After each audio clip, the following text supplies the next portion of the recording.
অনেক অনেক দিন আগে কুয়াশায় ঢেকে থাকা এক দূর দেশের গ্রামে ছড়িয়েছিল ভয়ের ছায়া। সেখানে ছিল এক রহস্যময় অভিশপ্ত মুনি। বলা হতো যে এই মুনির মালিক হবে সে পাবে অমর শক্তি, কিন্তু তার বিনিময়ে ধ্বংস হবে নিরীহ গ্রামবাসী, ছড়িয়ে পড়বে মৃত্যু আর অশান্তি। এক রাতে মশাল হাতে কিছু মানুষ অরণ্যের পথে হাঁটছিল। কুয়াশার ঘন অন্ধকারে প্যাঁচার ডাক আরও ভয়ঙ্কর পরিবেশ তৈরি করছিল। সবাই জানত অশুভ শক্তি আবারও জেগে উঠেছে।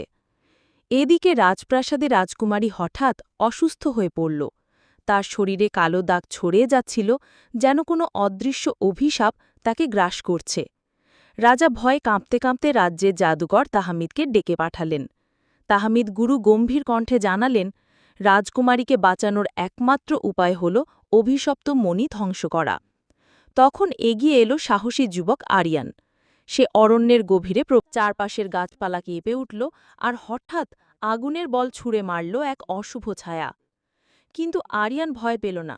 দৃঢ় বিশ্বাসে সে বলল, আমি আল্লাহর নামে এই অভিশাপ শেষ করব। তারপর সে তলোয়ার সাথে ঝাঁপিয়ে পড়ল। অরণ্য কেঁপে উঠল ধোঁয়া আর আলোর ঝলকানিতে। অবশেষে তীব্র যুদ্ধের পর ভেঙে গেল অভিশপ্ত মণি। আকাশে বজ্রপাত হল, আলো ছড়িয়ে পড়ল চারদিকে। সেই মুহূর্তে রাজকুমারীর শরীর থেকে মিলিয়ে গেল কালো দাগ।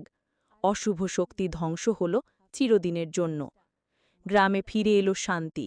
গ্রামবাসীরা সবাই আনন্দে ভরে উঠল এবং আল্লাহর শুকরিয়া আদায় করল। তাদের চোখে মুখে ফুটে উঠল স্বস্তি আর কৃতজ্ঞতা।